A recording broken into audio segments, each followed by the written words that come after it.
Today I'm going to teach you how to improvise over the B section to Have You Met Miss Jones. Let's get into it.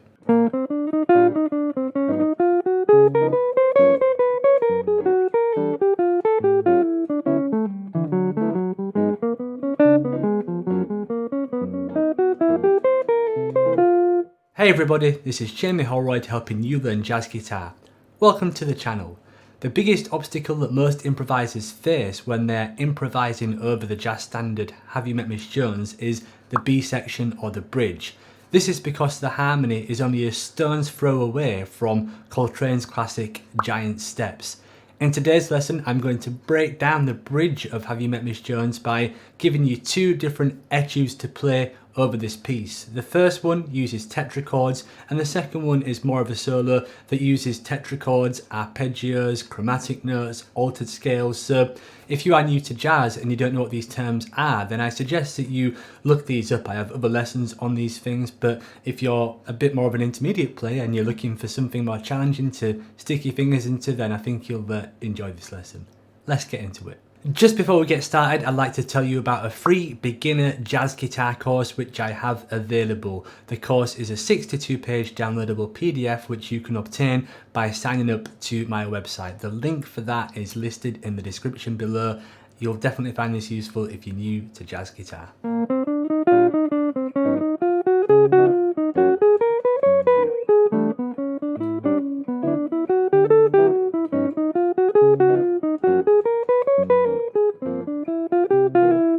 The first etude teaches you how to map all these chords in one area of the fingerboard so that you've got no leaps between them. We're starting with a B flat major scale here, but we're going up to the fifth and coming back down to the second, okay? So once again,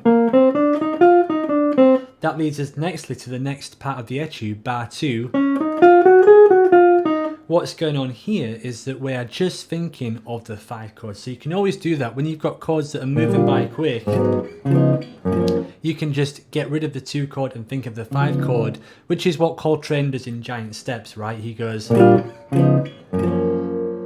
But here in Miss Jones, we've got the luxury of having 1 chord for an entire measure and then the next chord for an entire measure as well. So I'm disregarding the 2 chords. So to begin with, we've got a B flat major scale going up to the 5th, down to the 2nd. Same thing with D flat, and then we're going up to G flat, A mixolydian, D major, D flat, G flat, and finally C. Okay, so when you get to C there, that's just the same thing. Now, the important thing when doing this is to make sure that you can do this really evenly without any pauses, because we're thinking of 8th notes. The worst thing you can do here is to go something like this, where you play maybe 1 scale quick. That's the worst way you can practice this. Even if you have to go super slow, make sure you can do it without any stops. And this is probably better for muscle memory, because you're going to be forced to keep on going and not stopping whatsoever. Okay, so when you can do that, then try to develop an 8th note pulse while going through this, so you might end up with this type of thing.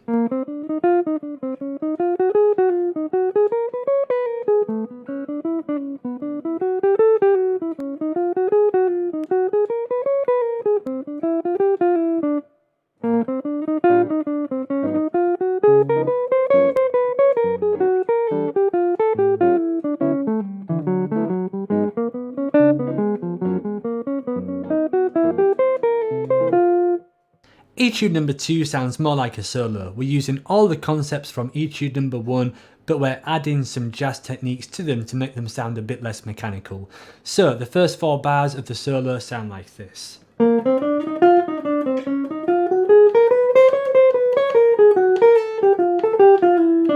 So what's going on there? We're starting with that B flat major idea,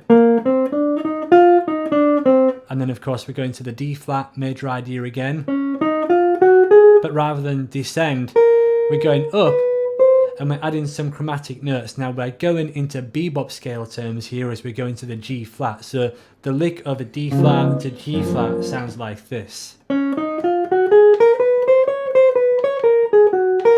so we can hear that there's some chromatic notes between the third and the fifth of the G flat major chord, and sometimes people call these chromatic notes a bebop scale. You can add chromatic notes to any point in any scale and you can analyze that as being a bebop scale if that makes your life easier. So beyond that, we've got an altered scale pattern over the 2-5 in D major. Of course, the G flat major scale voice leads nicely because after the bebop scale pattern,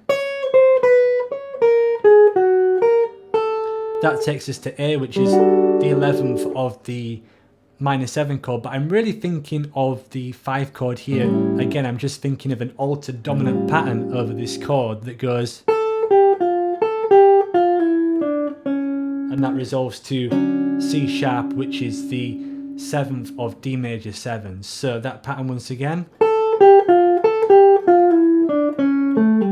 From there, we've got this descending motion over D flat, over D major, sorry.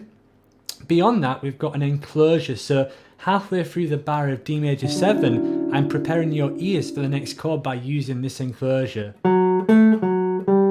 which is taking us to the tonic of the A flat minor chord. And from that, I've basically got a scale run,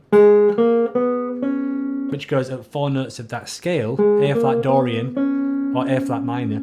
And then I've got a descending D flat 7 flat 9 arpeggio, which resolves to the tonic of G flat right there. So there's a short 2-5-1 lick in that bar that sounds like this. Once I get to G flat, I'm thinking of a G flat major tetrachord, which is a 1, 2, 3, 5 Coltrane pattern. Same thing a 4th higher. And then beyond that, I've got this little kind of dominant 7th idea. This is the last bar where you've got the 2-5 back in F, and I'm really just thinking of a C7 here. And that's the idea right there. So it's 3, 5, root 7, and then I'm thinking of A, which is the 13th, and then thinking of C again, and then F, which is the 4th of C. So the last 4 bars of this solo sound like this.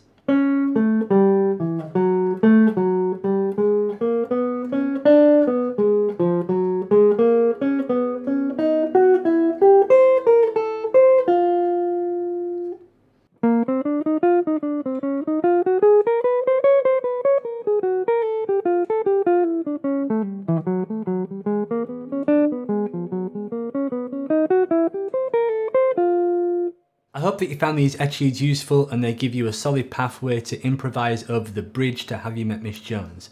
Beyond that, I hope that they offer a solid pathway to improvise over any tune which has difficult changes.